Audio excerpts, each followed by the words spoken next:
بسم اللہ الرحمن الرحیم۔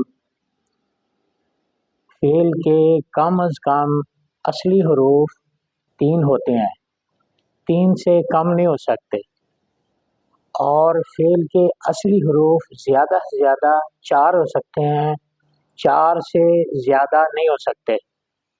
تو جس فعل کے اصلی حروف 3 ہوں گے وہ ان 3 وزنوں میں سے کسی ایک کے وزن پر ہوگا۔ وہ 3 وزن یہ ہیں: فعلا، فاعلا اور فاؤلا۔ چوتھا کوئی وزن اس فعل کا نہیں ہے جس کے اصلی حروف 3 ہیں۔ دنیا میں جتنے بھی عربی کلمات ہیں جن کے اصلی حروف 3 ہیں وہ انہی 3 وزنوں میں منحصر ہیں، جیسے ضربہ، ناصرہ۔ یہ 2 لفظ ہیں، ان کے اصلی حروف 3 ہیں۔ ضربہ میں ضاد را با، ناصرہ میں نون صاد را۔ یہ فعلا کے وزن پر ہے۔ دوسرا وزن ہے فاعلا، سامعہ، سین میم عین۔ یہ اصلی 3 حرف ہیں، اور فاعلا میں بھی فا عین لام اصلی 3 حروف ہیں۔ یہ ثلاثی مجرد کا دوسرا وزن ہے۔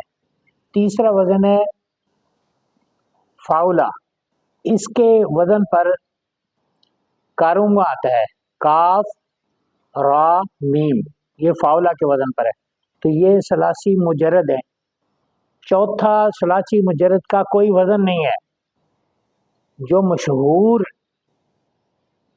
ماضی ہیں وہ انہی 3 وزنوں پر آتی ہیں، اور جس ماضی کے اصلی حروف 4 ہوتے ہیں اس کا ایک وزن ہے، وہ ہے فعللا، جیسے دحرجا۔ چونکہ رباعی میں فا عین اور 2 لام ہوتے ہیں تو وزن اور موزون جو ہوں گے ان میں بھی حروف کی مطابقت ہوگی۔ جیسے دحرجا یہ فعللا کے وزن پر ہے۔ دال جو ہے اس کو فا کلمہ کہیں گے کیونکہ یہ فعللا کی فا کے وزن پر ہے، اور ہا یہ فعللا کی عین کے وزن پر ہے، اس لیے ہا کو عین کلمہ کہیں گے۔ دحرجا میں را جو ہے یہ لام اول ہے کیونکہ فعللا کی لام اول کے مقابل ہے، اور دحرجا میں جیم یہ لام ثانی ہے کیونکہ فعللا کے لام ثانی کے مقابلے میں آ رہا ہے۔ تو جب بھی اصلی حروف کو معلوم کرنا ہو تو یہ 4 وزن جو ہے نا عربی میں مقرر ہیں۔ 3 جو ہیں وہ ثلاثی مجرد کے لیے اور ایک رباعی مجرد کے لیے وزن مقرر ہے۔ ان 4 کے علاوہ 5واں کوئی لفظ نہیں ہے کہ جو فعل کا وزن ہو جس کے حروف اصلیہ ہیں۔ تاجدار ختم نبوت زندہ باد، زندہ باد، زندہ باد۔ فیض رضا جاری رہے گا۔